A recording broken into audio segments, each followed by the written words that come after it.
Assalamualaikum warahmatullahi wabarakatuh.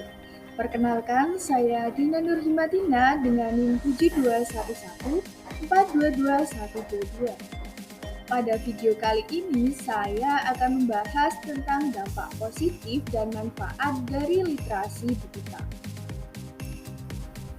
Nah, yang pertama ada ruang lingkup literasi digital dan kemanusiaan. Literasi digital adalah pengetahuan dan kecakapan untuk menggunakan media digital, alat-alat komunikasi atau jaringan dalam menemukan, mengevaluasi, menggunakan, membuat informasi, dan memanfaatkannya secara sehat, bijak, cerdas, cermat, tepat, dan juga patuh hukum dalam rangka membina komunikasi dan interaksi dalam rangka kehidupan sehari-hari. Nah, dalam literasi digital ini ada 7 hal yang akan saya bahas, yaitu hubungan manusia dan teknologi, dampak positif dan negatif teknologi, Internet of Things dan Big Data, AI, e-commerce, etika dunia siber, dan aturan hukum. Hubungan manusia dan teknologi, Society 5.0 dan Revolusi Industri 4.0. Hubungan antara manusia dan teknologi sangat kompleks dan terus berkembang seiring dengan kemajuan zaman. Manusia telah mengembangkan berbagai teknologi yang telah memengaruhi hampir setiap aspek kehidupan kita, mulai dari komunikasi, transportasi, hingga pekerjaan dan hiburan. Nah, revolusi masyarakat ini terjadi mulai kemunculan umat manusia, di mana pada saat itu adalah Society 1.0 sebagai masyarakat pemburu, di mana hidup berdampingan dengan alam. Sekitar 13.000 tahun sebelum Masehi, yaitu terjadi Society 2.0 atau masyarakat agraris, di mana perkembangan sistem irigasi dan perkembangan permukiman dilakukan. Pada awal abad ke-18, yaitu terjadi Society 3.0 atau masyarakat industri, di mana penggunaan mesin dan produksi massal dilakukan. Pada saat itulah revolusi industri 1.0 dan 2.0 serta 3.0 berada. Pada akhir abad ke-20, yaitu terjadi Society 4.0 atau masyarakat informasi, di mana penggunaan komputer dan teknologi informasi digunakan. Nah, selanjutnya pada awal abad ke-21 yaitu terjadi Society 5.0 atau masyarakat super cerdas. Dan di saat inilah revolusi industri 4.0 dilakukan. Selain masyarakat yang mengalami evolusi, revolusi industri pun mengalami evolusi, di mana revolusi industri yang pertama atau 1.0 yaitu dimulai sekitar 1784 dengan penemuan mesin uap. Periode ini ditandai dengan mekanisasi industri, penggunaan mesin uap dan alat pemintal mekanis.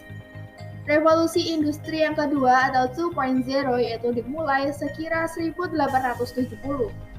Revolusi industri 2.0 ditandai dengan penggunaan tenaga listrik dan munculnya lini produksi serta perkembangan transportasi secara masif. Selanjutnya revolusi industri 3.0 dimulai sekitar tahun 1969, dikenal pula dengan istilah revolusi digital. Ciri utamanya adalah mulai dikenal otomatisasi, elektronisasi, dan penggunaan komputer.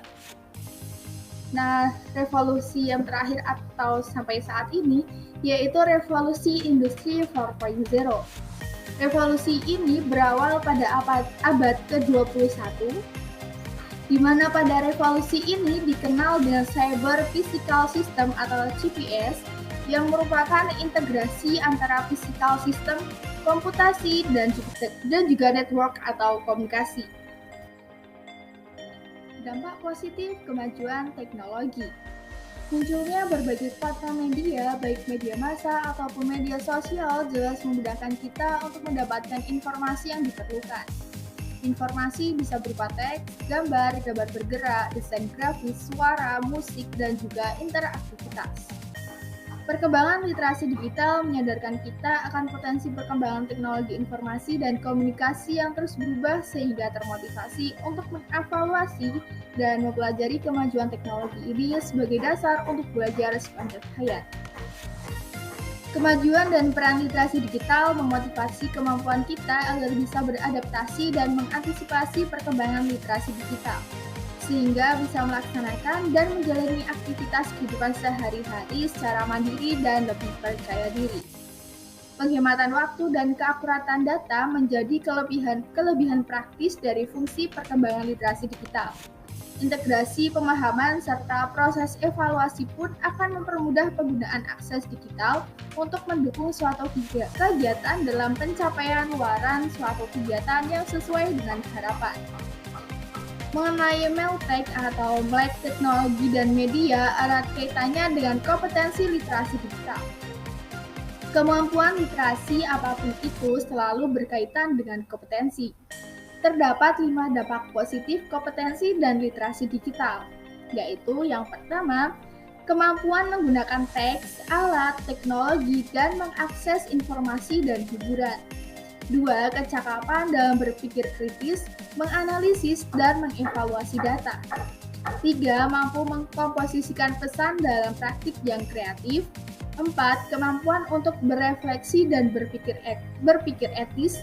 Serta 5. Berpartisipasi aktif dalam aksi sosial baik secara individual ataupun melalui usaha kolaborasi dengan berbagai pihak.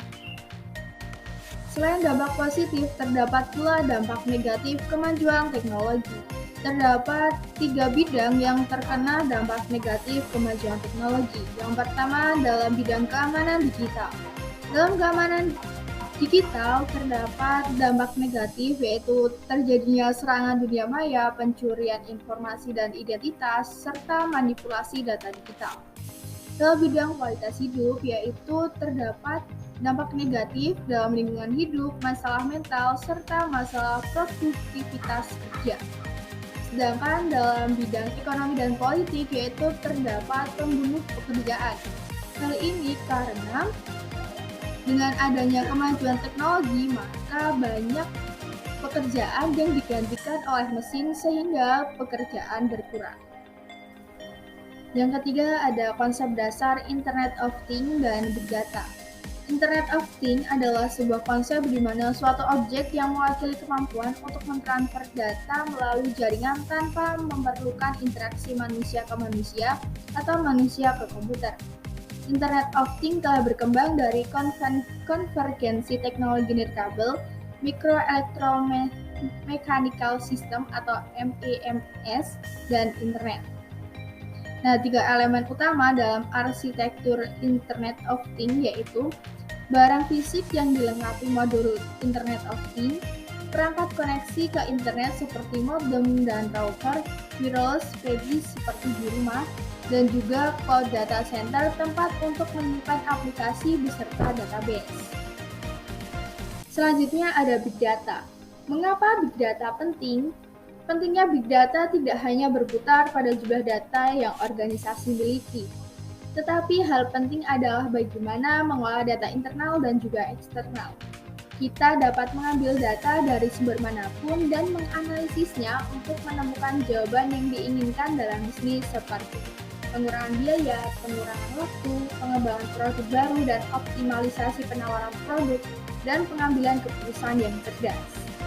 Ketika organisasi mampu menggabungkan data besar yang dimilikinya dengan analisis bertenaga tinggi, organisasi dapat menyelesaikan tugas-tugas yang berhubungan dengan bisnis seperti menentukan akar penyebab kegagalan untuk setiap masalah, menghasilkan informasi mengenai titik penting penjualan berdasarkan kebiasaan pelanggan dalam membeli, menghitung kembali seluruh risiko yang ada dalam waktu yang singkat, serta mendeteksi perilaku penipuan dan dapat mempengaruhi organisasi. Pemanfaatan Internet of Things dan Big Data. Bentuk-bentuk pemanfaatan Internet of Things dan Big Data dalam kehidupan sehari-hari, contohnya yaitu dalam penggunaan internet, penggunaan smartphone, penggunaan media sosial, dan juga penggunaan smart device. Nah, terdapat pula sektor-sektor yang menggunakan Internet of Things dan Big Data. Sektor-sektor tersebut adalah sektor kesehatan, sektor keuangan, sektor retail, sektor manufaktur, dan juga sektor perhotelan. Dalam sektor kesehatan, penerapan teknologi Internet of Things dilakukan untuk meningkatkan kualitas, meminimalisir biaya, dan menyediakan akses pelayanan ke pasien yang lebih besar. Dalam sektor keuangan, pengaruh teknologi Internet of Things menjangkau hampir semua aspek industri keuangan, mulai dari pemrosesan pembayaran hingga layanan pelanggan. Dalam sektor retail, beberapa toko menggunakan ponsel cerdas untuk bertindak sebagai asisten belanja di dalam toko virtual. Dalam sektor manufaktur, teknologi Internet of Things dalam manufaktur memungkinkan peningkatan efisiensi dan komunikasi yang lebih baik. Serta dalam sektor perhotelan, hotel saat ini sudah mulai memperkenalkan face detector yang memungkinkan manajer dan penyedia untuk mengetahui siapa pelanggan sebelum mereka tiba dan check-in. Yang keempat ada Artificial Intelligence atau AI. Artificial Intelligence atau biasa disebut AI yang artinya kecerdasan buatan. AI merupakan mesin yang belajar dari pengalaman, menyesuaikan diri dengan inputan baru, dan melakukan tugas seperti manusia. Yang pertama ada tujuan AI, yaitu membuat mesin menjadi lebih pintar, memahami apa itu kecerdasan, dan membuat mesin lebih bermanfaat. Yang kedua ada konsep AI. Yang pertama ada thinking humanly, kedua acting humanly, tiga thinking rationally, dan empat acting rationally. Yang ketiga ada pemanfaatan AI. Pemanfaatan AI yaitu yang pertama sebagai sistem partner, dua computer vision, tiga natural language processing atau NLP, yang keempat robotika, serta yang kelima yaitu game playing. Yang kelima ada e-commerce. E-commerce adalah penggunaan internet dan web untuk transaksi bisnis. Macam-macam e-commerce yang pertama business to consumer atau B2C, dua business to business B2B, tiga consumer to consumer atau C2C, yang keempat social e-commerce, kelima mobile e-commerce atau m-commerce, dan yang keenam ada local e-commerce. Nah, pemanfaatan e-commerce bagi kehidupan sehari-hari yang pertama, bisnis dapat berjalan 24 jam selama 7 hari. 2. Menghemat waktu karena tidak perlu pergi ke toko fisik. 3. Lintas wilayah lebih mudah karena dapat diakses dari mana saja. Yang keempat, tidak memerlukan modal besar untuk memulai bisnis e-commerce. 4. Fleksibilitas dalam pemasaran dan pengiriman produk. 6. Dapat menemukan celah pasar dengan cepat. 7. Memudahkan proses transaksi karena tidak perlu bertemu secara langsung. Dan yang kedelapan, dapat menjangkau pelanggan lebih luas, bahkan dari mancanegara. Yang keenam yaitu etika dunia cyber dan penggunaan internet secara bijak. Dunia digital telah mengubah pola dan metode masyarakat dalam berkomunikasi. Melalui media sosial, masyarakat leluasa mengungkapkan gagasan untuk dapat dibaca oleh orang lain. Bahkan dari dalam kamar sekalipun, koneksi dengan dunia luar semakin terbuka. Namun dengan demikian, pola yang berubah ini kerap dihadang dengan masalah etika. Masalah etika berhubungan dengan kepatuhan masyarakat dalam berinteraksi di dunia digital menggunakan media sosial. Salah satu tantangan dalam dunia cyber yang kerap membawa masalah adalah hoax. Oleh karenanya, kita harus mengecek kebenaran berita yang kita terima pada situs-situs resmi seperti laman resmi dari Kementerian Komunikasi dan Informatika. Salah satu penggunaan internet secara bijak adalah dengan menghindari plagiasi. Plagiasi terjadi salah satunya jika kita tidak memberikan sumber kutipan dan referensi dari gagasan orang lain yang kita tulis dalam tulisan kita. Nah, untuk menghindarinya, kita dapat memanfaatkan kemajuan teknologi yaitu menggunakan Mendeley.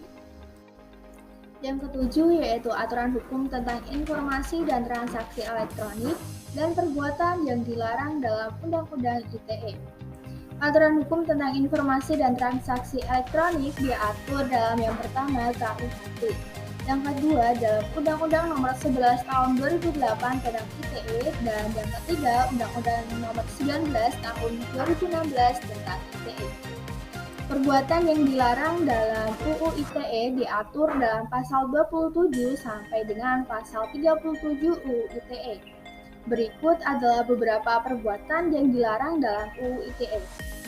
Yang pertama yaitu menyebarluaskan informasi yang mengandung penghinaan, pencemaran nama baik, atau fitnah. 2. Menyebarluaskan informasi yang bersifat pornografi atau mengandung unsur kekerasan. 3. Menyebarluaskan informasi yang bersifat diskriminatif berdasarkan suku, agama, ras, dan antar golongan atau sara. Yang keempat, menyebarluaskan informasi yang merugikan orang lain atau kelompok tertentu. 5. Menyebarkan informasi palsu atau hoax. 6. Mengancam atau memaksa orang lain untuk melakukan sesuatu atau tidak melakukan sesuatu melalui media elektronik. 7. Memalsukan identitas orang lain atau membuat akun palsu. Dan yang ke-8, mengakses sistem elektronik orang lain tanpa izin atau melakukan perusakan pada sistem tersebut. Sekian, semoga apa yang saya sampaikan dapat bermanfaat untuk kita semua. Saya juga memohon maaf bila mana ada salah kata yang terucap.